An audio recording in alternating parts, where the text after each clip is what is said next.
Hello guys, welcome back to my another brand new video. আজকে আমি share করব কিভাবে আপনি একটা রাউটার সেটআপ করতে পারেন। তো সবাই কম বেশি পারেন, আমি জাস্ট আমার নলেজটা শেয়ার করছি যাতে কারো না কারোর জন্য অনেক বেশি হেল্পফুল হয়। সো আমি আজকে দেখাবো tplink Archar C7 এর মডেলটা, যেটা আপনি আমার স্ক্রিনে দেখতে পাচ্ছেন। এটা একটা রিকোয়েস্টেড ভিডিও, সো আমি তার নামটা বলতে যাচ্ছি না। আচ্ছা, আর বকবক না করে আমরা শুরু করি তাহলে।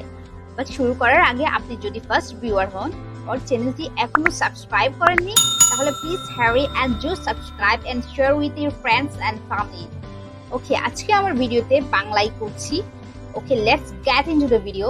এমন অনেক সময় হয় যখন আমরা বাসায় আছি বা রাউটারটা সেটআপ করতে পারছি না।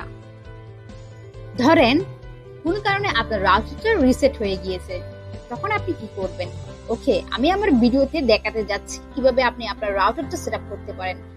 ফার্স্ট, যদি আপনি আপনার মোবাইল থেকে করতে চান, তাহলে আপনাকে একটা নাম অর এসএসআইডি শো করবে, like tplink Archar C7।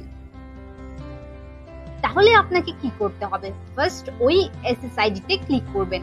Connect করার পর যদি পাসওয়ার্ড চাই, তাহলে ডিফল্ট হিসেবে আপনি অ্যাডমিন ইউজ করতে পারেন। আর আপনি আপনার রাউটারের ব্যাক সাইডে বা কেনার সময় আপনাকে ডিফল্ট পাসওয়ার্ডটা বলে দিবে। বাই ডিফল্ট অ্যাডমিন আর অ্যাডমিন থাকে। অথবা যদি আপনি অ্যাপ থেকে ইউজ করতে চান, তাহলে সরাসরি অ্যাপে লগ ইন করলেই হবে।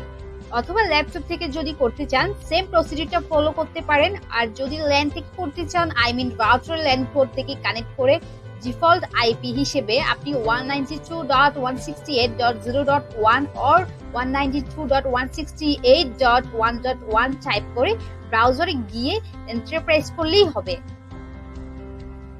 দেন রাউটারের আইডি এন্ড পাসওয়ার্ডটা দিতে হবে। বাই ডিফল্ট ম্যাক্সিমাম রাউটারের ডিফল্ট ইউজার নেম এন্ড পাসওয়ার্ডটা সেমই হয়।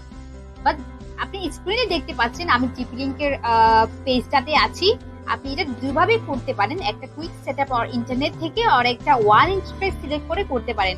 এটা সব রাউটারে আপনার সেম নাও হতে পারে, বাট এটা নিয়ে ওরিড হওয়ার দরকার নাই।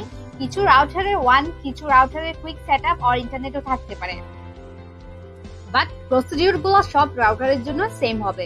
আমি আজকে ইমুলেটরের মাধ্যমে দেখাবো, বাট আপনি আপনার বলার প্রসিডিউর অনুযায়ী ফলো করতে পারেন। আপনি আপনার রাউটার সেটআপ করার আগে জানতে হবে আপনার আইএসপি আপনাকে স্ট্যাটিক আইপি দিয়েছে আর নাকি পিপিওই তে কানেক্ট করেছে।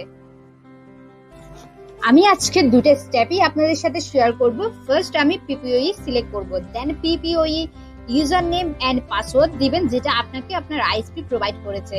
এন্ড সেম স্ট্যাটিক এর জন্য যদি আপনি প্রসিডিউরটা ফলো করেন, তাহলে আপনার ISP provided IP, subnet, gateway এগুলো বসাবেন, দেন সেভ করবেন।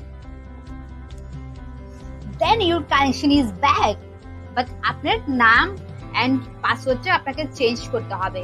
এগুলো করার জন্য আপনাকে সেম ওয়েতে কানেক্ট করে রাউটারে লগ ইন করতে হবে। দেন ওয়্যারলেসে ক্লিক করে আপনি আপনার রাউটারের যদি ডুয়াল ব্র্যান্ড হয়, তাহলে আপনার দুটো এসএসআইডি আপনাকে সিলেক্ট করতে হবে। ওয়াইফাই নেম এন্ড এসএসআইডিটা চেঞ্জ করার পর আপনি আপনার পাসওয়ার্ডটা সেম রাখতে পারেন দুইটার জন্যই। দেন অ্যাডভান্সে যাবেন, ওখানে গিয়ে আপনার ওয়্যারলেস মোড 802.11b/g/n এটা সিলেক্ট করতে পারেন। বাই ডিফল্ট যদি দেওয়া থাকে তাহলে তো আর দরকারই নাই সিলেক্ট করার। দেন এটা সিলেক্ট করবেন অবশ্যই 2.5 গিগাহার্টজ এর জন্য। চ্যানেল উইথ এগুলো আপনি চাইলে করতে পারেন, আবার নাও পারেন। যদি প্রবলেম হয় চেঞ্জ করে দেখতে পারেন। সিকিউরিটি WPA/WPHU পার্সোনালটা থাকবে বাই ডিফল্ট। যদি না থাকে তাহলে আপনি এটা সিলেক্ট করে দিতে পারেন। এন্ড 5G তো সেম থাকবে। দেন এনক্রিপশন চাইলে O2 অর ফিক্সড করতে পারেন। আপনি চাইলে আপনার ভার্সনটাও চেঞ্জ করে ফিক্সড করতে পারেন। অনেক সময় দেখা যায় যে আমাদের স্মার্ট টিভি ফোনগুলোতে কানেক্ট হয় না, তখন আমাদেরকে এগুলো চেঞ্জ করে দেখতে হতে পারে। তখন আমরা কি করব? তখন এনক্রিপশন, রাউটার, চ্যানেল এগুলো আমরা চেঞ্জ করে দিয়ে দেখব। যদি হয়ে যায় তাহলে আমাদের আর কোনো টেনশন নাই। দেন আপনাকে সব সেটিংস ওকে থাকার পর সেভ করতে হবে। দেন বাস হয়ে গেল আমাদের রাউটার সেটআপ। আশা করি খুব একটা বেশি কঠিন না, সবাই বুঝতে পেরেছেন। আজকের মতো এই পর্যন্তই, এখানেই শেষ করছি। And I am so much excited about this video, and I will see you in my next video. Okay, bye.